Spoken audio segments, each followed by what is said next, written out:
Hello, my name is Rainer Carter, 27 years old, and I work as a nurse in a public hospital tucked away in the quiet suburbs of Oregon, where endless pine forests stretch into the horizon and the morning mist clings to the winding roads like a thin veil. Life here moves slowly, carrying the peaceful charm of a painted countryside, yet beneath that calm, I've always known stories run deeper, more complicated than what meets the eye. I live in a modest apartment, just large enough for a single bed, an old wooden table, and a few family photos that hang faintly on the walls. But if you ask me what family truly means, I wouldn't speak of blood ties, I would speak of my grandfather, Thomas W. Hale, the man who raised me after I lost both my mother and father in a tragic car accident when I was only 12. My mother, Emily Hale, the youngest of Thomas's children, was the one he always described as having the brightest smile in the house. My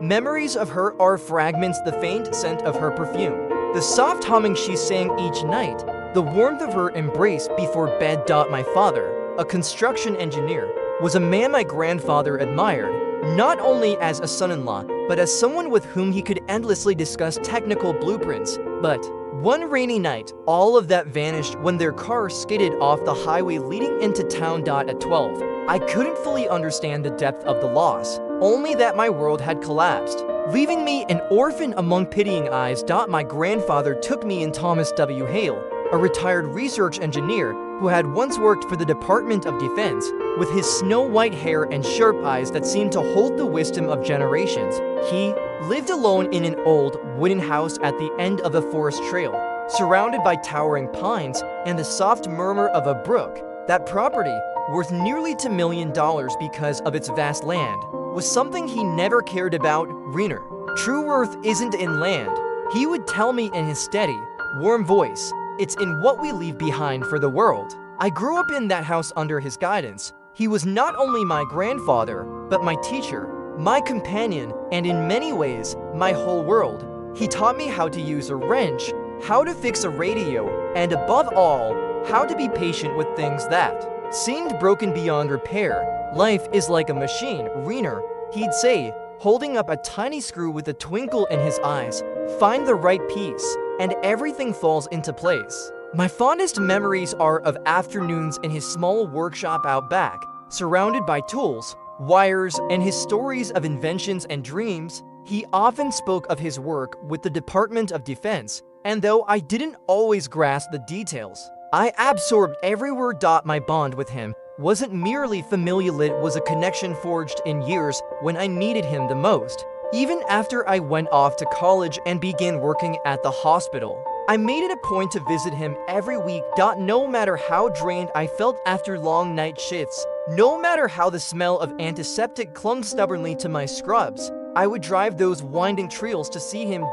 Sitting with him, listening to his stories, or simply brewing coffee in his old kitchen always felt like coming home. The one place where my fatigue and worries didn't need to be hidden. But my grandfather's other children, my uncles and aunt, were another matter entirely. He had 4 children, my late mother Emily, and the others, David, Linda, and Zachary. To me, they felt like strangers. Unlike Grandpa, their hearts seemed to belong to a colder world where money and self-interest outweighed family bonds.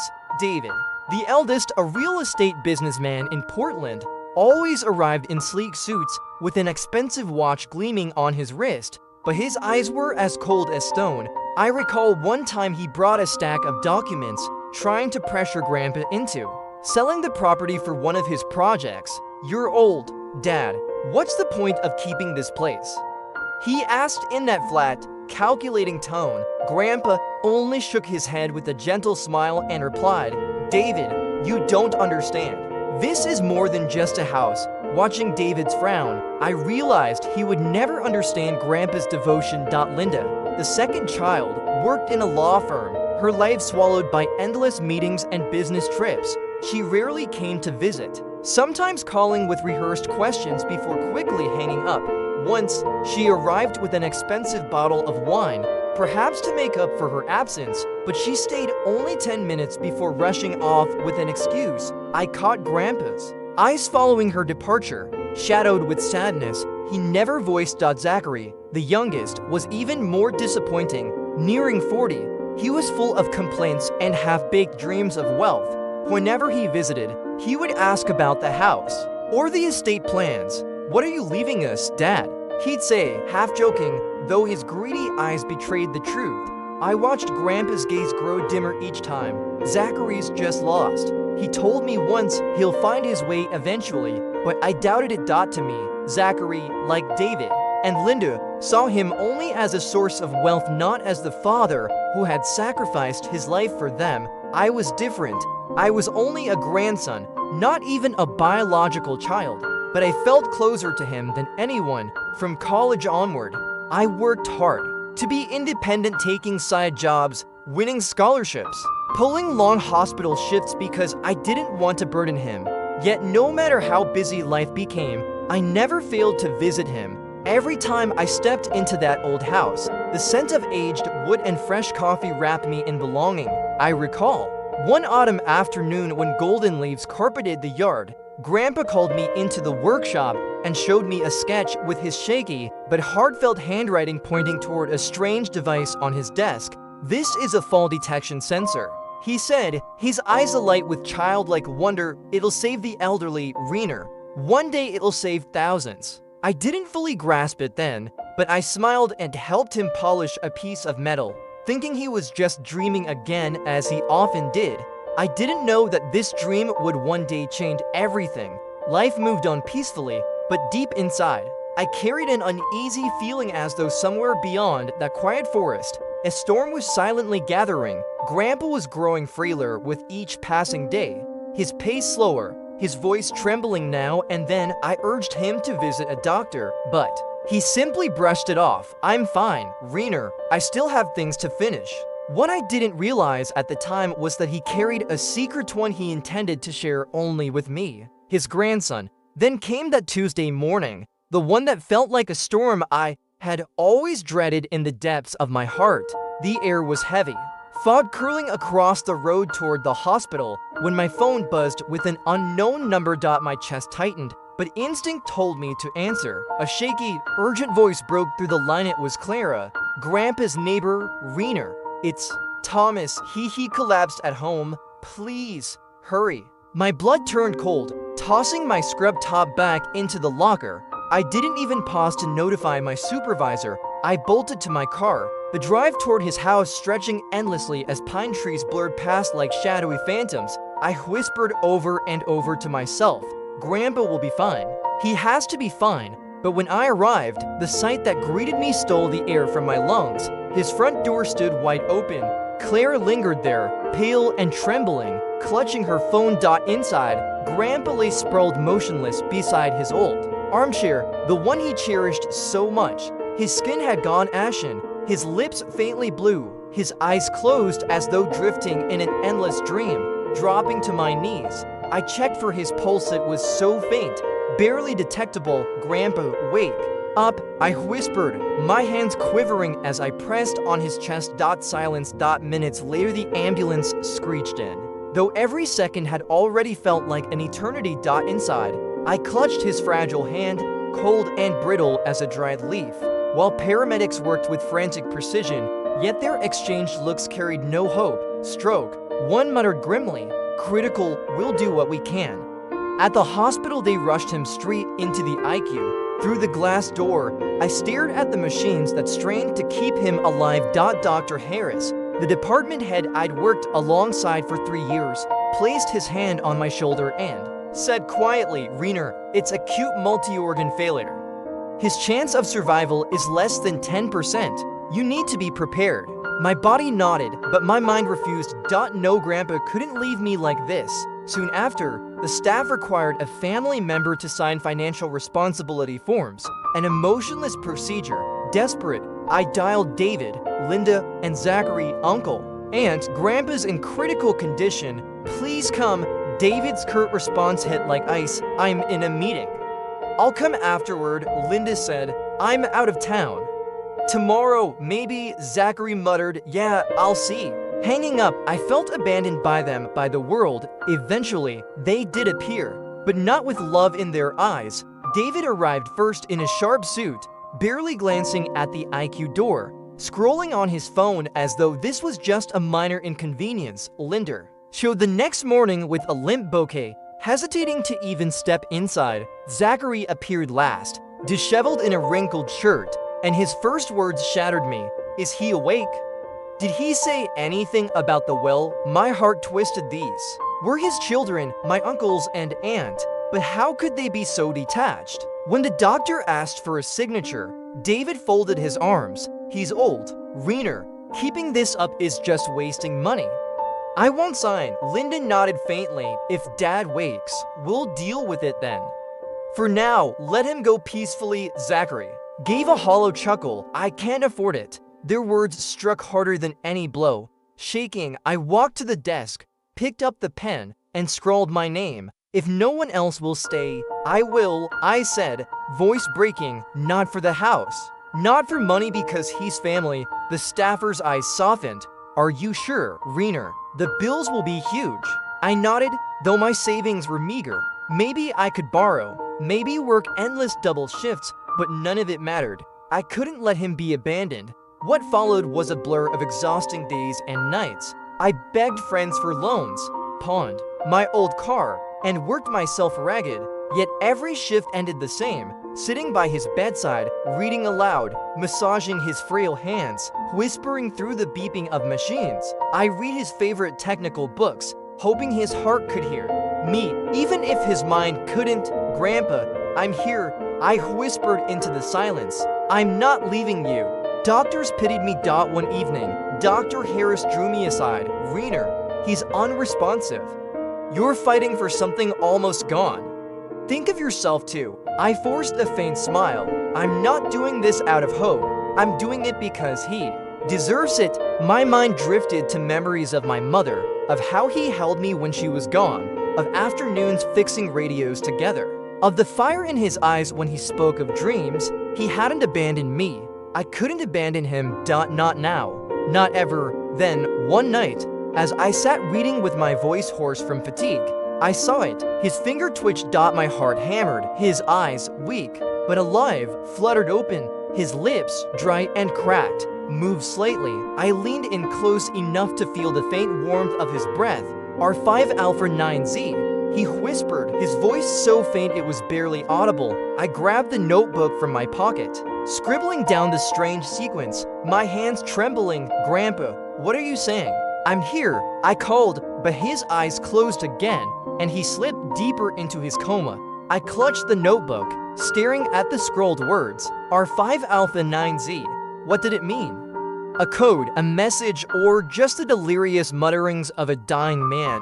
I didn't know, but a jolt ran through me as if he'd just handed me the final piece of a puzzle. I tucked the notebook away, my heart heavy, but flickering with a spark of hope. It was the last thing he gave me, the grandson he trusted, and I swore I'd find its meaning. The days after, I stayed by his side. Though my body was near collapse, I dozed off in the chair by his bed, ate instant noodles in the break room, and tried not to think about the mounting hospital bills. David, Linda, and Zachary didn't show up again. They called a few times, asking empty questions like, how's he doing? But none of them came. I knew they were waiting for him to die. For the $2 million house, for the money. They were my uncles and aunt, but they were stranger than strangers, and me, I was just waiting for a miracle, no matter how faint. Every night, I opened the notebook, rereading R5 Alpha 9Z. I tried to recall the times he talked about his work, his sketches, the old computer in his study. Was he trying to tell me something? Did he know his time was running out and this was his way of passing on one final thing? I had no answers, but I knew I couldn't give up. Not for me, but for him, the grandfather who gave me a family, a purpose, and a reason to live. The days that followed were like a fragile thread stretched taut between hope and despair. I lived in an endless loop. Night shifts at the hospital, hours by Grandpa's bedside, and sleepless nights staring at the cryptic sequence in my notebook. I tried to find meaning, sifting through every memory of him, from the afternoons he taught me to fix radios to the times he spoke of his dream. to save lives, but the code R5 Alpha 9Z remained an unsolved riddle, and each day I felt him slipping further away, like a boat lost in the fog. Dr. Harris checked on him daily, but his expression grew heavier with each visit. Reiner, his condition isn't improving, he said, his voice low. We've done all we can. You should prepare yourself. I nodded, but inside I was screaming, prepare myself? How could I prepare? To lose the grandfather who pulled me out of the darkness when my parents died. How could I let go when he was still here, even if just by a faint breath? Then one night, as I sat by his bedside, holding his hand and reading from an old technical book, I noticed his breathing slow. The heart monitor's beats grew longer, more sporadic. I shot to my feet, my heart pounding. Double quotes, Grandpa, don't go, I called. My voice breaking. Nurses rushed in, followed by Dr. Harris, but I stood there helpless, watching them try to resuscitate him. The hum of machines, the urgent calls, all blurred into a nightmare. Then the monitor fell silent. A long, flat line appeared on the screen. Dr. Harris turned to me, his eyes full of regret. Reiner, he's gone. I don't know how long I stood there, only that the world around me seemed to collapse. I knelt by the bed, clutching his hand, now cold and still. Grandpa, I whispered, tears falling onto the back of his hand. I'm sorry, I tried my best. No one in the room spoke. The nurses quietly left, leaving me with him, with a pain that tore through my chest. Thomas W. Hale, the man who gave me a home, a purpose, was gone forever, and I was the only one there, the grandson he loved, while his children, my uncles and aunt, were nowhere to be found. I quietly handled his funeral arrangements. I called David, Linda, and Zachary to break the news. My voice steady despite my shattered heart. Grandpa's gone, I said. David responded with a curt, I see. When's the funeral? Linda sighed over the phone. I'll try to make arrangements. Zachary immediately asked, is there a will? I hung up, unwilling to hear more. They didn't ask how he passed, didn't ask how I'd stayed by his side. They only cared about what he left behind: the house, the money, the assets. I wondered how they could call themselves his children when they weren't there in his final moments. I returned to his wooden house, still filled with the scent of coffee and old wood, the place that had once been my sanctuary. I packed his belongings one by one, as if trying to hold on to fading memories. The armchair he loved, the half-read technical book, the dusty old desktop computer in his study. Everything made me choke up. I sat at the computer, staring at its dark screen, when our 5 Alpha 9Z flashed through my mind. I opened my notebook, looked at the scrolled code, and a thought sparked. Could this be the key? Was he trying to tell me something? With a flicker of hope, I turned on the computer. The screen prompted for a password. I took a deep breath and typed R5 Alpha 9Z. 1 second, 2 seconds, then the screen lit up. I nearly stopped breathing. The computer unlocked, revealing a folder named "If you're reading this." My heart raced. I clicked it, and a cascade of files appeared. Detailed technical drawings, circuit schematics, documents about a medical device for the elderly, a fall detection sensor with early intervention capabilities. I scrolled through, my eyes blurring with tears. This was his dream, the one he said would save thousands. At the bottom of the folder was a short audio file. I clicked it, and his voice came through, weak but clear. Reiner, if you're hearing this, it means you didn't give up. Finish it for me, for your mother, and for those who need it. I sat there frozen, tears streaming down my face. Grandpa knew. He knew his time was running out. And he chose me, his grandson, to entrust with his dream. Not David, not Linda, not Zachary, but me, the one who stayed when everyone else turned away. I gripped the mouse, my heart flooded with a mix of emotions: grief for losing him, but also a fierce determination not to let him down. The funeral was held on a drizzly day in suburban Oregon, in a small church nestled among lush pine trees. I stood before Grandpa's casket, wearing a borrowed threadbare suit, staring at the white flowers draped over the wooden lid.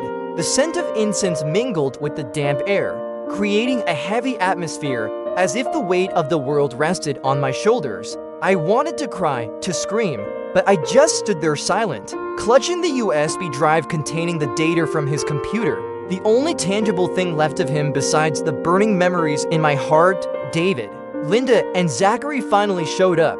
They arrived late, stepping into the church in their expensive attire, as if attending a social event rather than bidding farewell to their father. David, in a costly black suit, wiped his eyes with a silk handkerchief, but his gaze was cold, devoid of grief. Linda, in a tight black dress, sobbed dramatically, yet I noticed her glance at her watch 3 times in 10 minutes. Zachary, as usual, was disheveled, standing in a corner of the church, furtively checking his phone. They played the part of mourners, but I knew I saw clearly their tears weren't real.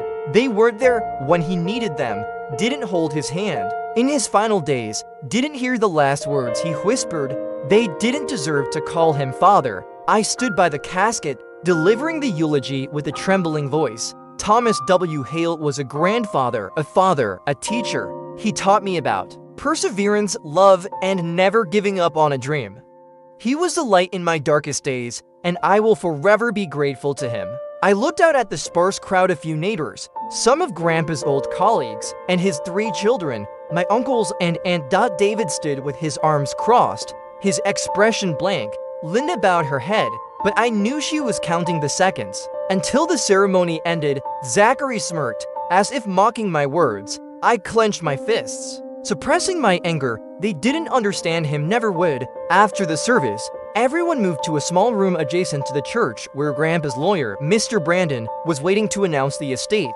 I sat in a corner, the USB drive in my pocket, feeling like a heavy weight, reminding me of my promise to him. David, Linda, and Zachary sat in the front row, their eyes gleaming as Mr. Brandon opened the file. As per the law, since Thomas W. Hale did not leave a notarized will, Mr. Brandon said evenly, his estate, including the house valued at $2 million, will be divided equally among his 3 children, David Hale, Linda Hale, and Zachary Hale. David smiled, a triumphant grin. Linda nodded, her lips pursed as if hiding her delight. Zachary couldn't contain himself, exclaiming, "Awesome."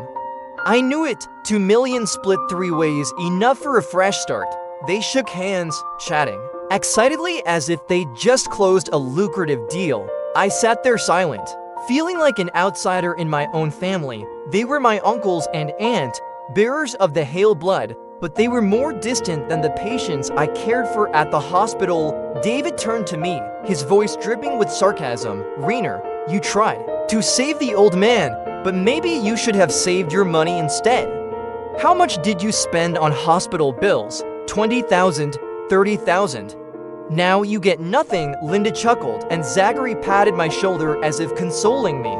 But his eyes were full of mockery. "Don't be sad, kid. You're young, work a few years and you'll make it back." I didn't respond. I just looked at them, the people who called my grandfather father but never stood by him, never understood his dreams.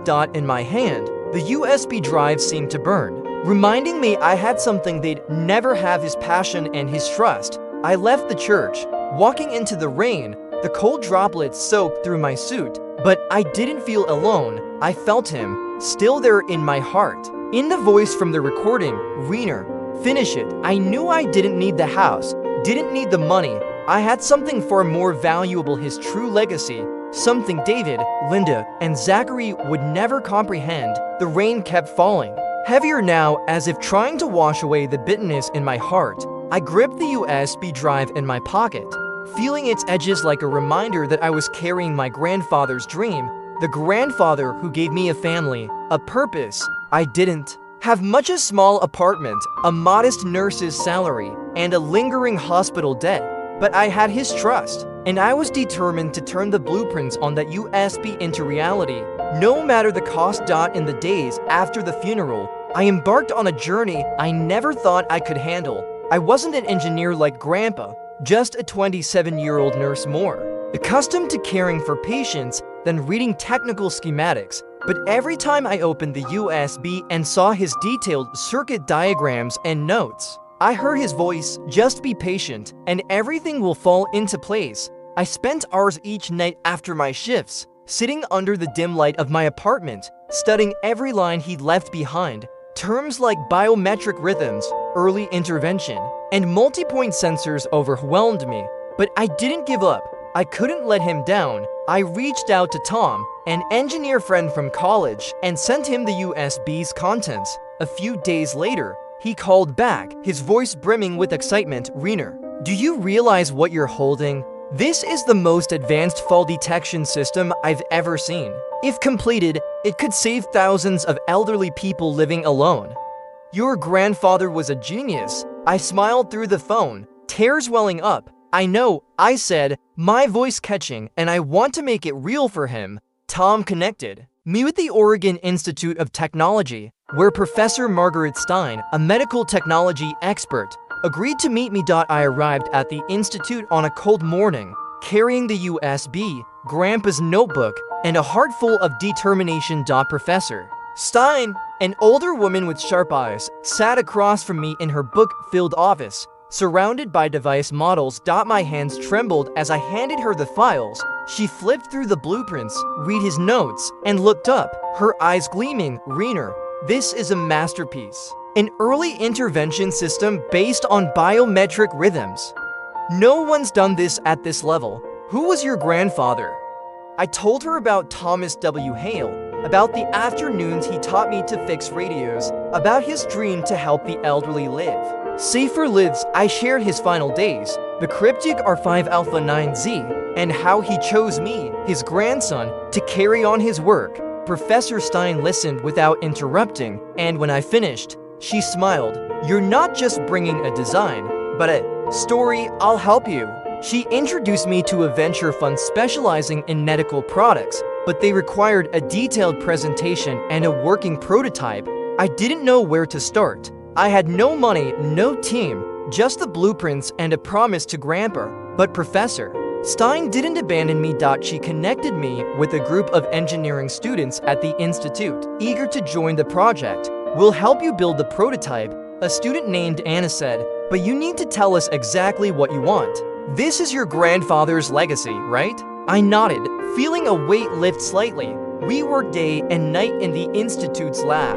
I learned to read circuit diagrams, solder wires, and test sensors. Each small step was a victory, but also a reminder of Grandpa, of how he patiently worked on tiny screws in his workshop. Some nights I collapsed from exhaustion, falling asleep at the lab table, but his voice from the recording kept pushing me forward. "Reiner, finish it." I wasn't doing this for money or fame. I was doing it for him, for my mother, Emily Hale, his youngest daughter, and for the lonely elderly he wanted to protect. After 3 grueling months, we completed the first prototype, a compact wrist-worn device that could detect fall risks based on biometric rhythms and send an emergency signal within seconds. When I turned it on and saw the indicator light up for the first time, I broke down in tears. "Grandpa, I did it," I whispered as if he were standing there smiling at me. Professor Stein patted my shoulder. "This is just the beginning, Reiner. Now you need to bring it to the world."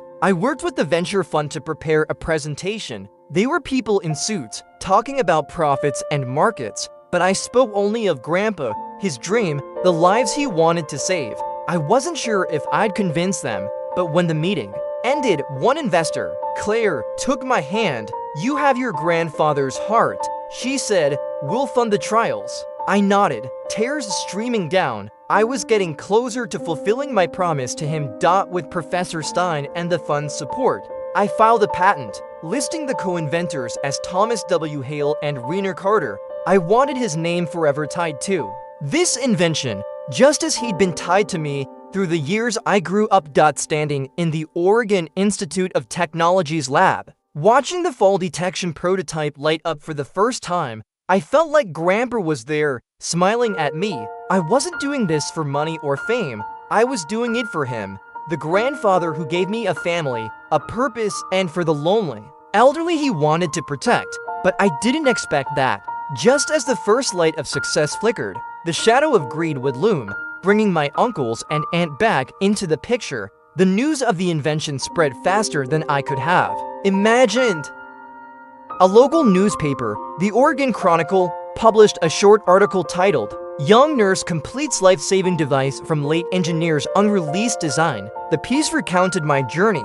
Thomas W. Hale and the fall detection sensor now being tested at a nursing home. I hadn't sought attention, but when the article went out, I received dozens of calls from investors, engineers, and strangers eager to learn more about the device. Professor Stein smiled as she watched me fumble through phone calls. "Reiner, you've started something big," she said. "Brace yourself. It won't be easy." She was right. Just days later, David, Linda, and Zachary showed up unannounced at the door of my small apartment. I had just returned from work, still in my scrubs, exhausted from a long shift. The doorbell rang, and when I opened the door, all three stood there, their eyes cold and predatory, like wolves circling prey.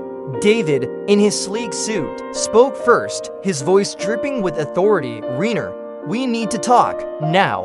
I invited them in, though unease churned in my gut. My tiny apartment suddenly felt claustrophobic with their presence. David sat in a chair, arms crossed, staring at me like I was on trial. Linda stood by the window, a forced smile on her lips, while Zachary paced, his eyes suspicious. We read the article. David said, "What are you doing with our father's work? An invention, a life-saving device. That's family property, Reiner. You have no right to keep it to yourself." I looked at them, feeling like I was facing strangers. "It's not property," I replied, struggling to keep my voice steady. "It's Grandpa's dream. He entrusted it to me, not you," Zachary scoffed, stepping closer. "You think you're smarter than us, kid? You sneak off with his work, file a patent, and now want to keep it all? We're his children, we have rights," Linda chimed in, her voice saccharine but calculated. "Reiner, if Dad left an invention, it should be shared equally. We're family, aren't we?" I stared at her, my heart heavy. "Family? They called it family when none of them were there in his final days. When I scrambled to pay hospital bills, held his hand in the ICU, and heard him whisper R5 Alpha 9Z, they weren't there." I clenched my fists, feeling the USB in my pocket. "Grandpa chose me," I said, my voice trembling but resolute. "He gave me the password, not you. You weren't there when he needed you, didn't sign the hospital forms, didn't care how long he lived. You have no right to demand anything." David shot to his feet, his eyes blazing. "How dare you speak to us like that? Who do you think you are, Reiner, a broke nurse trying to steal my father's intellect? We'll sue you, and you'll lose everything." The room crackled with tension. Zachary stepped forward, jabbing a finger at me. "Hand over the USB, or you'll regret it." I stood my ground, unflinching. "Sue me if you want," I said, "but I'm not giving you anything. This is Grandpa's legacy, and I'll protect it." They stormed out, leaving threats hanging in the air. I shut the door, leaned against the wall, my heart pounding. I knew this fight was far from over. They wouldn't give up, and I had to be stronger than ever. I immediately contacted Mr. Jenkins, an intellectual property lawyer. I told him about the confrontation, the article, and my uncle's and aunt's intent to sue. Jenkins listened intently, then said, "Reiner, your grandfather's recording is strong evidence of his intent. He entrusted the invention to you, and you filed the patent legally, but your family could sue, claiming the invention is part of Thomas's estate. You need to prepare." The following days were spent fortifying my position. With Professor Stein's help, I compiled legal documentation, providing every piece of evidence: the recording, Grandpa's notebook, sketches, and research logs from the Institute team. I also informed the venture fund of the situation. Claire, the lead investor, reassured me, "Reiner, we believe in you and this project. Don't let your family distract you. Focus on getting the device to market." Meanwhile, David moved quickly. He hired a renowned Portland lawyer, Harold Vance, who specialized in estate disputes. A week later, I received a letter from Vance's firm demanding I surrender all invention data and share intellectual property rights with Thomas's 3 children. The letter stated, Thomas W. Hale left no will designating ownership of the invention to Reiner Carter. Therefore, the intellectual property belongs to the legal heirs, David Hale, Linda Hale, and Zachary Hale. Reading it, I felt a stab in my heart. They didn't just want the invention. They wanted to erase my and Grandpa's mark on this dream. I met Jenkins at his office, bringing the USB and all documents. Reiner, this will be a tough fight, he said, but you have the advantage. Thomas's clear intent. The recording is key, will prove he chose you, not them. I nodded, though anxiety gnawed at me. I wasn't afraid of losing the invention. I was afraid of failing Grandpa, of breaking the promise I'd made to myself.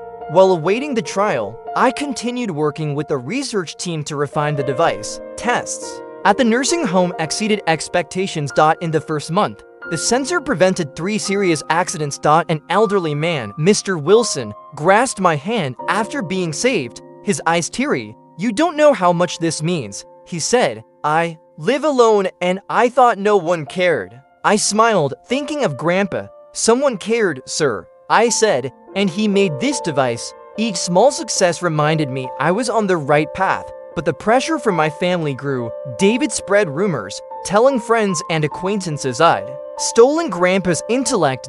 Linda called investors, trying to convince them I was untrustworthy. Zachary publicly attacked me on social media, calling me a thief of family legacy.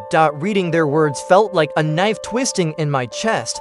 They were my uncles and aunt, bearers of Hale blood, yet they were ready to destroy me for something they didn't deserve. I didn't retaliate. Instead, I focused on the Hale Foundation, a nonprofit I founded to carry on Grandpa's mission. I wanted this device to reach those who needed it most, not for profit, but for his vision. I worked with engineers to improve the device, lower production costs, and ensure wide distribution. Professor Stein became my lead advisor, connecting me with healthcare organizations and nursing homes across Oregon. The trial took place on a frigid winter morning. I entered the courtroom in my borrowed threadbare suit, facing David, Linda, and Zachary, who sat across with their high-priced lawyer. Vance argued that the invention was Thomas's property, and without a clear will, it belonged to his 3 children. He called me an unqualified nurse who exploited Thomas's trust to seize intellectual property. Jenkins rose,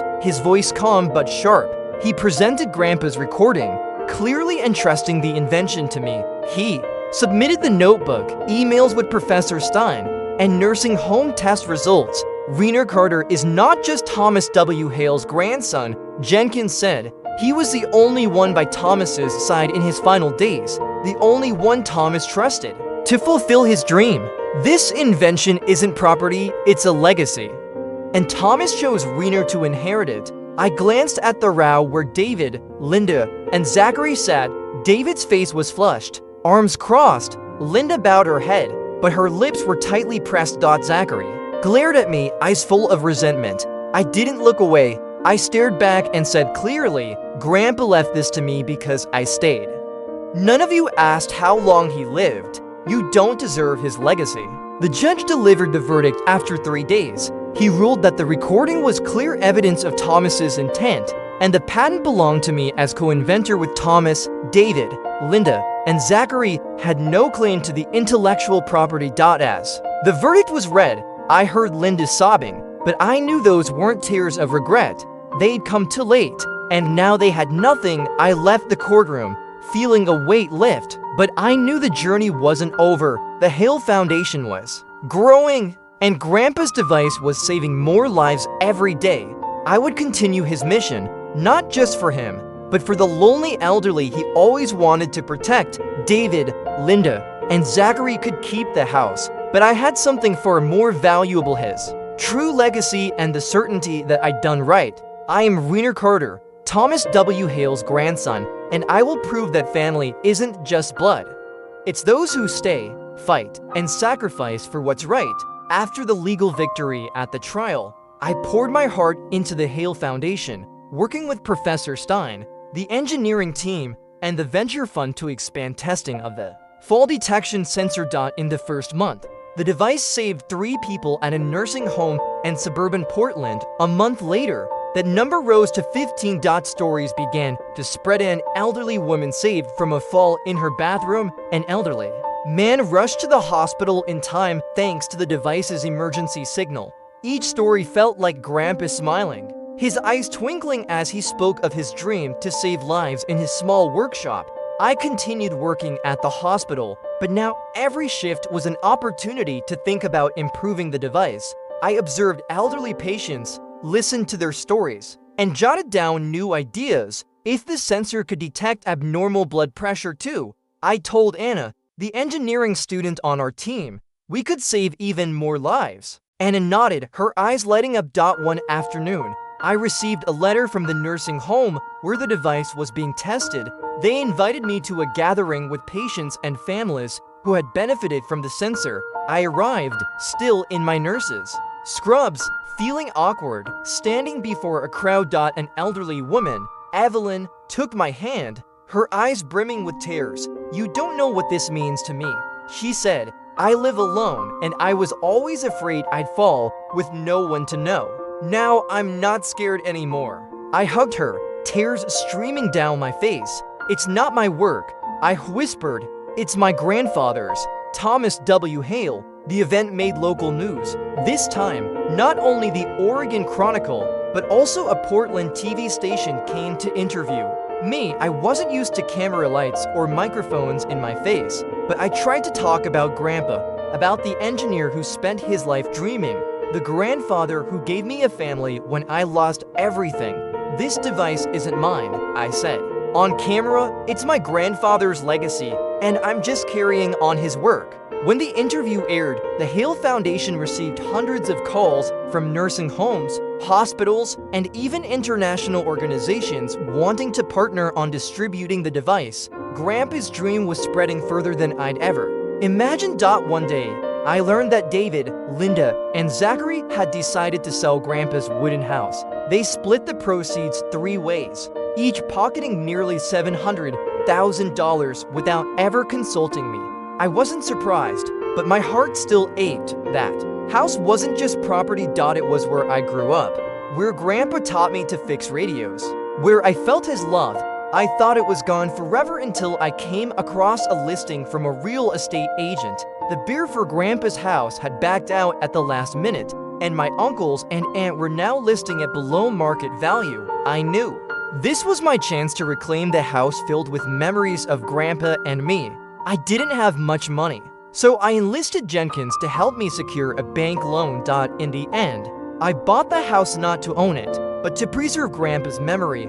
When I stepped inside as its owner for the first time, I broke down in tears. The scent of aged timber lingered in the air, faintly mixed with the trace of old coffee. It felt as though he had never left at all. I made the choice to live in his house, not as a display of pride, but as a way to keep him close to me every single day. When I moved in, I preserved everything exactly as he had arranged it. The worn armchair by the window, the shelves crammed with technical guides, and the little workshop tucked away in the backyard. Most evenings, I spent my time in that workshop, drafting new blueprints and fine-tuning the invention. I never indulged in luxury. There was no need for it. All I truly needed was this home, the place where I could feel my grandfather's presence, guiding me forward with every decision. The Hale Foundation continued to thrive and gain momentum. With the support of venture investors, we scaled production, reducing costs so the device could be affordable even for those with the lowest incomes. Together with engineers, I worked on enhancing its features: stroke alerts, heart rhythm monitoring, and more. Each story of a life saved echoed his voice in my mind. Reiner. Finish it. My purpose was never fame, but rather to serve people like Evelyn and Wilson, the isolated elderly individuals my grandfather always wanted to protect. I began holding workshops in nursing homes, sharing his story and the mission of the Hale Foundation. Public speaking was never my strength, but every word I delivered came from the heart. I reminded families and seniors that my grandfather believed no one should have to live in fear, that he wanted safety for everyone, even for those who lived alone. Those words were not just mine, they were his, spoken through me, his grandson carrying the Hale bloodline. Then came the day I received a letter from an international elderly care organization inviting our device to be part of a worldwide program distributing it across developing nations. Sitting in my grandfather's workshop as I read that letter, I broke into tears. "Grandpa, I did it," I whispered softly. "Your dream is reaching the world." In that moment, I felt his presence woven into the wooden walls, the blueprints on the desk, and every device shipped out across the globe. Since the trial, I had no word from David, Linda, or Zachary. I later learned that they had spent their shares of the house money on their own ambitions. David expanded his real estate empire. Linda bought an upscale condo in Seattle, while Zachary wasted his fortune once again and plunged into debt. None of them reached out to ask about the Hale Foundation.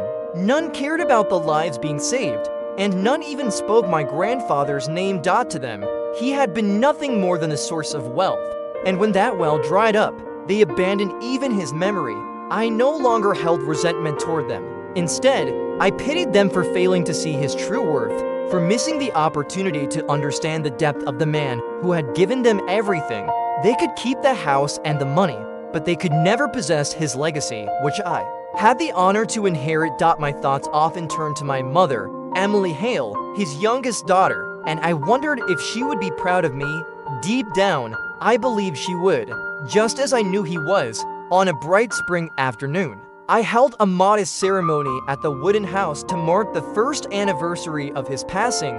I invited Clara, his neighbor, Professor Stein, Tom, and several residents from the nursing home. We gathered beneath the pine trees he had cherished, where I placed a small plaque at the front, "Home of Thomas W. Hale, where the dream to save lives began."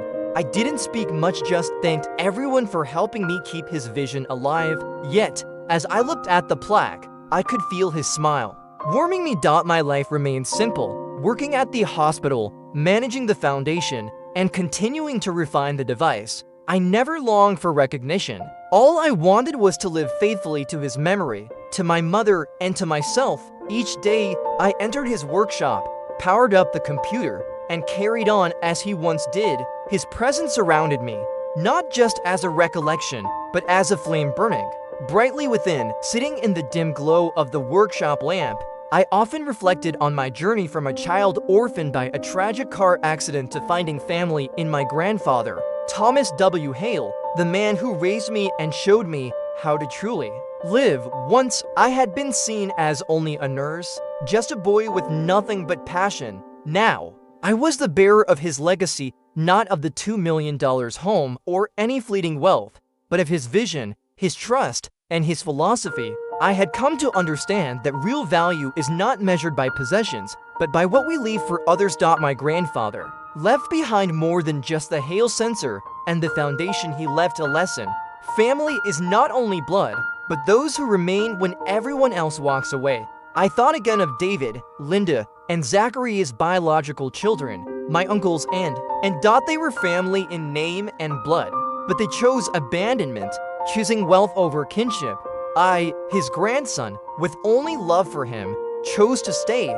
I signed the financial responsibility forms at the hospital, held his hand during his last breath, and defended the future of his legacy. Blood, I realized, does not define family actions. It is proven in sacrifice, in loyalty, in standing for what's right when the world turns its back.